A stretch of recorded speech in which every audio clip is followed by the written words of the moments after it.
Hi guys, welcome to cricket channel.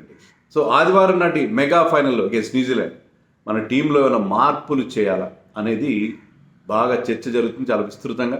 ఎందుకంటే gap వచ్చింది, సెమీస్కి ఫైనల్కి గ్యాప్ వచ్చింది. మన ఫైనల్ అపోనెంట్ ఎవరో కూడా తెలిసిపోయింది, న్యూజిలాండ్ అని తెలిసిపోయింది.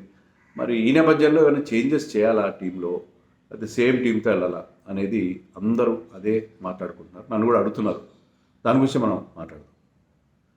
మనం ఒక పెద్ద డేరింగ్ స్టెప్ తీసుకున్నాం. అదేంటంటే ప్లేయింగ్ 4 స్పిన్నర్స్. లాస్ట్ 2 మ్యాచెస్లో న్యూజిలాండ్ జరిగిన మ్యాచ్లో కానీ, ఆ తర్వాత సెమీఫైనల్ అగేన్స్ ఆస్ట్రేలియా 4 స్పిన్నర్స్తో మనం బరిలో దిగాం. ఇద్దరు ఫాస్ట్ బౌలర్స్, 2 పేసర్లు, 4 స్పిన్నర్స్. చాలా రేర్గా ఏ టీం అయినా ఈ రకమైన ఒక లైనప్తో వెళ్తారు. కానీ మనం ఆ రిస్క్ తీసుకున్నాం. అది it has paid us dividends. అది మనకి మంచి ఫలితాలే ఇచ్చింది. దానివల్ల మన ఎలాంటి ఇబ్బంది పడలేదు. మరి అదే స్ట్రాటజీతో కంటిన్యూ చేయాలి ఫైనల్లో కూడా, ఏమైనా మార్పులు చేయాలా అనేది ఇప్పుడు సమస్య. ఎందుకంటే పిచ్ అనేది చాలా ఇంపార్టెంట్. పిచ్ ఎలా ఉంటుందో మనకు తెలియదు. ఫైనల్కి ఉండే పిచ్ కనుక పేసర్స్కి అనుకూలించే పరిస్థితి ఉంటే ఆ పిచ్ మన చేతిలో లేదు. అందరూ ఏమంటున్నారు, మా వెన్యూ మీరే మీకు అనుకూలంగా పెట్టుకున్నారు. కానీ పిచ్ డెసిషన్ విషయం అంది కదా. ఐసీసీ తర్వాత హోస్ట్ నేషన్ పాకిస్తాన్ ఎవరైతే ఉన్నారో వాళ్ళు అక్కడ లోకల్ క్యూరేటర్ వీళ్ళందరూ కలిసి పిచ్ తయారు చేస్తారు. దాంట్లో ఇండియా అభిప్రాయాలు తీసుకొని, ఇండియా హోస్ట్ నేషన్ ఏం కాదు. సో పిచ్ ఎలా ఉంటుందో మనకు తెలియదు. టైం ఉంది క్యూరేటర్కి. లాస్ట్ సండే మ్యాచ్ జరిగింది ఇండియా ఆస్ట్రేలియా మ్యాచ్. మళ్ళీ నెక్స్ట్ సండే వరకు వారం రోజుల్లో పిచ్ తయారు చేయడానికి బోల్డ్ అంత టైం దొరికింది. ఆ టైంలో మరి ఎలాంటి పిచ్ తయారు చేస్తారు, దాన్ని బట్టి కదా మన 11 డిసైడ్ చేయాలి. గ్రాస్ అయితే ఉండదు పిచ్ మీద. సో ఎక్స్ట్రా పేసర్ అవసరమా? అవసరమేమో బహుశా. ఎందుకంటే మీరు చూడండి, న్యూజిలాండ్ ప్లేయర్స్ చాలామంది స్పిన్ బాగా ఆడతారు. రచిన్ రవీంద్ర బ్రహ్మాండంగా ఆడతారు, స్పిన్ బాగా ఆడతారు. వాళ్ళు కెప్టెన్ కేన్ విలియమ్సన్ స్పిన్ ఆడతారు బాగా. And they have been doing well in this tournament. Daryl Mitchell spin బాగా ఆడతాడు. లాస్ట్ వరల్డ్ కప్లో 2023 వన్డే వరల్డ్ కప్లో ఇండియాతో 2 మ్యాచ్లు ఆడారు వాళ్ళు. ఒక మ్యాచ్ మామూలుగా రౌండ్ రాబిన్ స్టేజ్లో ఆడిన మ్యాచ్, తర్వాత సెమీఫైనల్ 2 సార్లు కూడా Mitchell scored 100s. So and Tom Latham sweep shot expert, అతను కూడా స్పిన్ చాలా బాగా. So at least 4 players in there 11 play spin extremely well. So అలాంటప్పుడు 4 స్పిన్నర్స్ థియరీ కరెక్టేనా? రచిన్ రవీంద్ర ఎవరికి అవుతాడు లాస్ట్ మ్యాచ్లో? హార్దిక్ పాండ్యాకి అవుతాడు. Kane Williamson batted beautifully. Kane Williamson కూడా రిమెంబర్ కరెక్ట్లీ హార్దిక్ పాండ్యాని అవుట్ చేశాడు తన చివరిలో. But by that time he scored some 80 runs. So స్పిన్నర్స్ని వాళ్ళు బాగా ఆడతారు కాబట్టి ఎక్స్ట్రా పేసర్ని ఆడిస్తే బాగుంటుంది కదా. హర్షిత్ రాణాకి మంచి బౌన్సర్ ఉంది. స్లోయర్ వన్స్ బాగున్నాయి అతనివి. స్లో పిచ్ మీద అతను బాగా పనికొస్తాడు. ఈ బౌల్డ్ వెల్. ఆడిన 2 మ్యాచ్ల్లో 4 వికెట్లు తీశాడు. సో అతన్ని ఎందుకు ఆడించకూడదు? లేదా హర్షదీప్ లెఫ్ట్ ఆర్మ్ వెరైటీ ఉంటుంది, హర్షదీప్ని ఆడించుకోవాలి. Why not Harshdeep? Third pacer ఉండాలి కదా అని ఒక థియరీ. వీళ్ళు స్పిన్ బాగా ఆడతారు. సో మిడిల్ ఓవర్స్లో హ్యావ్ వన్ మోర్ ఎక్స్ట్రా మీకు ఫాస్ట్ బౌలర్ బాగానే ఉంది. మరి ఎవరిని డ్రాప్ చేయాలి? Varun Chakravarthy is your hero, X factor. బ్రహ్మాండంగా బౌలింగ్ చేస్తున్నాడు. ఇదే న్యూజిలాండ్ మీద 5 వికెట్లు తీశాడు. తర్వాత ఆస్ట్రేలియా మీద 2 వికెట్లు తీశాడు. రన్స్ తక్కువ ఇస్తున్నాడు. అతన్ని ఆ నావల్టీ ఫ్యాక్టర్ ఉంది. అతన్ని ఎలా ఆడాలో వాళ్ళకి తెలియట్లేదు, కొరుగుడు పడట్లేదు అతని bowling. They are not picking his googlies, they are not picking him from the hand నుంచి హ్యాండ్ బట్టి మూమెంట్ బట్టి చూడాలి. కానీ వాళ్ళు ఆఫ్ ద పిచ్ అతన్ని రీడ్ చేసే ప్రయత్నం చేస్తున్నారు. దాంట్లో పప్పులో కాలేస్తున్నారు. సో వరుణ్ చక్రవర్తి మీరు డ్రాప్ చేయలేదు. టీంలో కొత్తగా వచ్చిన Varun Chakravarthy. Axar Patel is our most valuable player, MVP. Is batting well, bowling well. ఎక్కడైనా బౌలింగ్ వేస్తాడు, పవర్ ప్లేలో వేస్తాడు, మిడిల్ ఓవర్స్లో వేస్తాడు, డెత్లో వేస్తాడు, ఎక్కడైనా బ్యాటింగ్ చేస్తాడు. టాప్ ఆర్డర్లో ఎక్కడైనా బ్యాటింగ్ చేయగలడు. And he's been big success last T20 world కప్లో కానీ ఇక్కడ కానీ అతను బ్రహ్మాండమైన ఫామ్లో ఉన్నాడు. With the ball, with the bat. And even సెమీఫైనల్లో కూడా the wicket he has taken that of Maxwell was very much important. And had a good partnership with Virat Kohli with the bat. Jadeja bowling beautifully, key wickets తీస్తున్నాడు. చాలా tight bowling వేస్తున్నాడు Jadeja. And లాస్ట్లో ఏమైనా tension లేకుండా లాస్ట్లో వచ్చి ఆ ఫినిషింగ్ టచ్ ఇస్తున్నాడు. సో గీస్తే కుల్దీప్ యాదవ్ తీయాలి కదా. కుల్దీప్ యాదవ్ లాస్ట్ మ్యాచ్లో నో వికెట్స్, 8 overs బౌలింగ్ వేశాడు. 5.5 runs ఎంతో ఇచ్చాడు ఓవర్కి. వికెట్స్ రాలేదు కుల్దీప్ యాదవ్ని తీసేద్దామా? అదే కదా ఇప్పుడు అందరూ అడుగుతున్నారు అదే. చాలామంది అంటే కుల్దీప్ యాదవ్ కామెంట్స్ పెడుతున్నారు, కుల్దీప్ యాదవ్ తీసి హర్షిత్ రాణాని తీసుకురండి అని కామెంట్స్ పెడుతున్నారు. Is it right? కానే కాదు. కానే కాదని నేను ఒక వీడియో చేశాను, విజయానికి 11 కారణాలు. దాంట్లో చెప్పాను, నేను చెప్పడం కాదు. If I say that has no value, but somebody like Ravichandran Ashwin తన లేటెస్ట్ వీడియోలో కుల్దీప్ యాదవ్ ఎందుకు ఉండాలనే విషయాన్ని చాలా నొక్కి ఒక్కాడించాడు, బల్లగుద్ది చెప్పాడు. కుల్దీప్ యాదవ్ అంటే he knows a thing or two about how he's bowling. So Kuldeep Yadav వికెట్లు వచ్చినాయా లేదా, స్టాట్స్ ఉంటాయి, ఫిగర్స్, అవి ఇంపార్టెంట్ కాదు. అతని చేతి నుంచి బాల్ ఎలా రిలీజ్ అవుతుంది అనేది ఇంపార్టెంట్. బ్రహ్మాండంగా రిలీజ్ అవుతుంది. ఈజ్ ఫైరింగ్ ఇట్ ఇన్, అతను వాడిన మాట, ఈజ్ ఫైరింగ్ ఇట్ ఇన్, బ్రహ్మాండంగా వేస్తున్నాడు. షార్ట్గా వేస్తున్నాడా, వేయట్లేదు. విడ్త్ ఇస్తున్నాడా, ఇవ్వట్లేదు.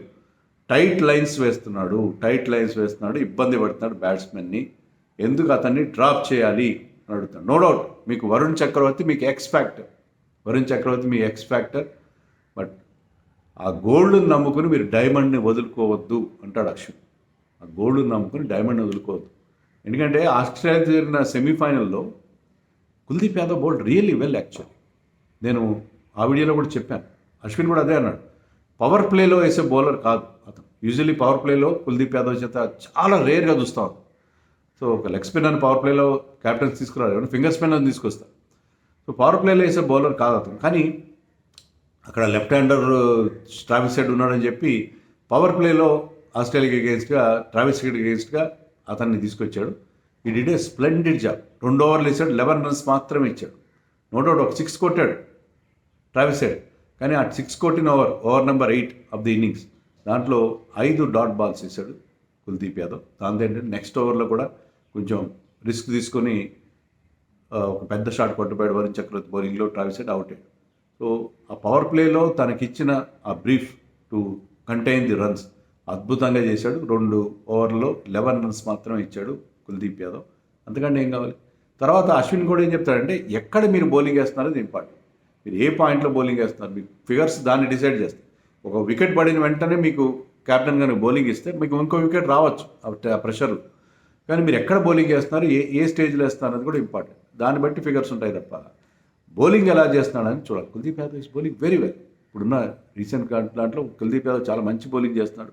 నేను అది కూడా చెప్తాను కదా, ఇప్పుడు it is like a dream to have both Varun Chakravarthy and Kuldeep Yadav bowling the middle ఓవర్స్లో వికెట్స్ తీయాలి. మిడిల్ ఓవర్స్లో వికెట్స్ తీసే బౌలర్స్ ఎవరు మనకి? కుల్దీప్ యాదవ్ అండ్ వరుణ్ చక్రవర్తి, ఇద్దరు రిస్ట్ స్పిన్నర్స్. వాళ్ళు బాల్ పిక్ చేయడంలో ఇబ్బంది పడతారు. ఏ బ్యాట్స్మెన్ అయినా సరే గెస్ చేయడం కష్టం అవుతుంది. లోపలికి వస్తుందా, బయటకు వస్తుందా, స్ట్రైటర్ అన్నా, టాప్ స్పిన్నరా, ఫ్లిప్పరా, వాళ్ళకి అర్థం కాదు. సో అన్ని వేరియేషన్స్ ఉంటాయి, ఆ వేరియేషన్స్ ఉంటాయి. And Varun Chakravarthy seems 7 variations. కొన్నిసార్లు సీమ్ అప్ కూడా వేస్తారు. అంటే ఒక పేస్ బౌలర్ లాగా just releases the ball without trying to turn it, seam మీద ల్యాండ్ చేసే ప్రయత్నం చేస్తారు. సో అలాంటి బౌలర్స్ చాలా అవసరం. ఎందుకంటే ఇప్పుడు మీరు వన్డే క్రికెట్ డైనామిక్స్ చాలా మారిపోయింది. వన్డే క్రికెట్లో ఏంటంటే మీ చేతిలో వికెట్స్ ఉన్నాయనుకోండి, మీరు at the end of 35 overs you have to get 200 runs still to win the match. మీ చేతిలో 5-6 వికెట్లు ఉన్నాయి, యూ కెన్ గెట్ ఇట్.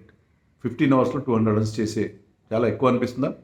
చేయగలరు. ఇప్పుడు T20 అంటే వాళ్ళు T20 మోడ్లోకి వెళ్ళిపోతారు. T20 లాగా ఆడతారు. 200 కాదు, పోనీ 170 అనుకోండి, లేకపోతే 160 అనుకోండి, to get in last 15 overs. అంటే ఓవర్కి 10 రన్స్ చేయాలి, 10 రన్స్ పైన చేయాలి. But still they can get it. Wicket చేతిలో ఉంటే, సెటిల్డ్ బ్యాట్స్మెన్ ఉంటే. ఇప్పుడున్న పరిస్థితి T20 ఆడి వీళ్ళు T20 kind of range hitting, power hitting చేసి టార్గెట్ రీచ్ కావాలి. అందుకని మిడిల్ ఓవర్స్లో వికెట్స్ తీయాలి. ఆ వికెట్స్ తీయగల బౌలర్స్ ఎవరు మీకు? కుల్దీప్ యాదవ్ అండ్ వరుణ్ చక్రవర్తి. సో వీళ్ళిద్దరు కలిసి ఆడించే ఒక అద్భుతమైన ఫార్ములా మన వాళ్ళు డివైడ్ చేయగలిగారు బై ప్లేయింగ్ జస్ట్ 2 పేసర్స్. ఎందుకంటే అక్కడ పేస్ బౌలర్స్ పెద్ద హెల్ప్ లేదు. రకరకాల థియరీస్ వచ్చిన ముందు ఆకాష్ చోప్రా మొదటి నుంచి ఏం చెప్తున్నాడంటే, అక్కడ ఫిబ్రవరిలో, మార్చిలో ఇంకా వింటర్ ఉంటుంది, ఫాస్ట్ బౌలర్స్కి హెల్ప్ ఉంటుందని చెప్పి ఏమీ హెల్ప్ లేదు. Even Lal Chand Rajput who was UAE coach, అతను ఏం చెప్పాడంటే అక్కడ పేసర్స్కి హెల్ప్ ఉంటుంది, India is taking 5 too many spinners అన్నాడు. ఈవెన్ ఇదే అశ్విన్ అన్నాడు, they are taking 2 too many spinners అని అశ్విన్ అన్నాడు. బట్ అక్కడ స్పిన్నర్స్ కూడా పెద్ద హెల్ప్ లేదు యాక్చువల్గా. అక్కడ ఏంటంటే it is good wicket actually. Good pitches అని చెప్పాలి. స్లోగా ఉన్నా సరే ఏంటంటే అక్కడ ఫాస్ట్ బౌలర్స్ పెద్ద హెల్ప్ లేదు, స్పిన్నర్స్ కూడా పెద్ద పర్చేజ్ లేదు అక్కడ. ఏదో కొంత స్లో టర్న్ ఉంది. అండ్ బ్యాట్స్మెన్ కూడా పెద్ద అనుకూలించే పిచ్లు కాదు, 300 రావట్లేదు. సో ఎవ్వరికి, బ్యాటర్స్కి, బౌలర్స్కి, స్పిన్నర్స్కి, ఫేసెస్కి ఎవ్వరికి కూడా లేదు. Only you back your skills. మీరు దానికి అడాప్ట్ చేసుకోండి, అక్కడ కండిషన్స్ మీరు అడాప్ట్ చేసుకొని ఒక ఛాలెంజ్ విసురుతున్నాయి దుబాయ్ పిచ్లు. అంతే తప్ప అక్కడ పేసర్స్కి హెల్ప్ లేదు. కాబట్టి ఐ థింక్ ఒక ఫార్ములా, బ్రహ్మాండమైన ఫార్ములా మన వాళ్ళు డివైజ్ చేసి దాన్ని ఉపయోగిస్తున్నారు. కొంతమంది అంటున్నారు వాషింగ్టన్ సుందర్ ఆడించండి, న్యూజిలాండ్ టీంలో లెఫ్ట్ హ్యాండ్ వస్తున్నారు. Okay, no doubt. న్యూజిలాండ్ టీంలో మీకు రచిన్ రవీంద్ర ఉన్నాడు, టామ్ లేథమ్ ఉన్నాడు, మైకెల్ బ్రేస్వెల్, శాంట్నర్, ఇంకా లక్కీలీ కాన్వే ఆడట్లేదు. ఆడుంటే ఇంకా మన టాప్లోనే టాప్ 8లో 5 లెఫ్ట్ హ్యాండర్స్ ఉండేవారు. కాబట్టి వాషింగ్టన్ సుందర్ ఆఫ్ స్పిన్నర్ అయితే బెటర్ కదా. But Kuldeep Yadav is like an off spinner. అంటే మీకు ఆర్గ్యుమెంట్ సేక్ చెప్తాను, ఎందుకంటే మీరు 3 లెఫ్ట్ ఆర్మ్ స్పిన్నర్స్ ఉన్నారు మన టీంలో. దాంట్లో Jadeja and Axar Patel they turn the ball using the ఫింగర్స్తో టర్న్ చేస్తారు వాళ్ళ ball. Left arm orthodox spinners. Kuldeep Yadav wrist spinner, అంటే తన మణికట్టుని తిప్పి అతను స్పిన్ చేస్తారు. ఒకరు యాంటీ క్లాక్ వైజ్ టర్న్ చేస్తారు, ఒకరు క్లాక్ వైజ్ బాల్ని టర్న్ చేస్తారు. కాబట్టి he's a different bowler. So ఏంటంటే అతను వేసే లెఫ్ట్ హ్యాండర్స్కి అగేన్స్ట్గా అతను deliveries they go away from the left handers. So అందుకని Kuldeep Yadav is a different left arm spinner. 3 left arm స్పిన్నర్స్ని ఆడించిన వెరైటీ లేకపోవడం కాదు అక్కడ. కుల్దీప్ యాదవ్ని మీరు లెఫ్ట్ ఆర్మ్ స్పిన్నర్గా కాదు, is chinaman bowler. Left arm స్పిన్నర్గా, లెఫ్ట్ ఆర్మ్ ఆర్థడాక్స్ స్పిన్నర్గా మీరు కన్సిడర్ చేయడానికి లేదు. So Jadeja and Axar are similar kind of bowlers. Because వాళ్ళ బౌలింగ్ స్టైల్ డిఫరెంట్ ఉంటుంది. But Kuldeep Yadav is altogether different bowler. So అతన్ని ఆడించడం వల్ల మన 3 లెఫ్ట్ ఆర్మ్ స్పిన్నర్స్ అయిపోయారు, ఒక ఆఫ్ స్పిన్నర్ ఆడించడం నాకు ఆర్గ్యుమెంట్లో కూడా ఎలాంటి అర్థం లేదు. So Kuldeep Yadav should play. అతను డెఫినెట్గా మంచి బౌలింగ్ చేస్తున్నాడు. డెఫినెట్గా అతను ఒక థ్రెట్గా వాళ్ళు అపోజిషన్ భావిస్తారు. సో కుల్దీప్ యాదవ్ని వరుణ్ చక్రవర్తి ఫేస్ చేయాలి. వాళ్ళ ఓవర్స్ ఉన్నాయి, ఎన్నో ఓవర్స్ ఉన్నాయని లెక్క పెట్టుకుంటారు. దాంట్లో మనకి ఎక్కువ రన్స్ రావడానికి రన్స్ కోసం ప్రయత్నిస్తే రిస్క్ తీసుకుంటే వికెట్లు కోల్పోతామని కూడా వాళ్ళకి తెలుసు. సో వాళ్ళిద్దరూ ఆ మిడిల్ ఓవర్స్లో ఆడడం అనేది చాలా అవసరం, చాలా చాలా అవసరం. So I don't foresee any change unless పిచ్లో చాలా మార్పు ఉంది. ఇంకోటి ఏంటంటే ఇప్పుడున్న మన మేనేజ్మెంట్, అంటే నేను పేర్లు వాడడం మంచిది కాదు కానీ ఎప్పుడు ఎలాంటి నిర్ణయం తీసుకుంటారో వాళ్ళకే తెలియదు. సడన్గా they come up with some outrageous decisions at times. But ఇప్పటివరకు ఈ టోర్నమెంట్లో అలాంటివి ఏం చేయలేదు. చాలా సెన్సిబుల్గా డెసిషన్స్ తీసుకున్నారు. తీసుకున్న డెసిషన్స్ అన్నీ వర్కౌట్ అయినాయి. కాబట్టి I think India will go with the same 11. And Kuldeep యాదవ్ని ఎవరు టార్గెట్ చేయకండి please. Kuldeep Yadav is doing a fantastic job. And even T20 world కప్లో కూడా అతను అన్సంగ్ హీరో. ఏదో మనకి బుమ్రా కనిపించాడు, లేకపోతే మన బ్యాట్స్మెన్ కనిపించారు, వీళ్ళు కనిపించారు, అక్షర్ పటేల్ కనిపించారు, కానీ Kuldeep has done an extremely good job. So ఈ టీమ్ వర్క్లో అతను కూడా చాలా integral part and important CAG in our machinery. ఏమంటారు?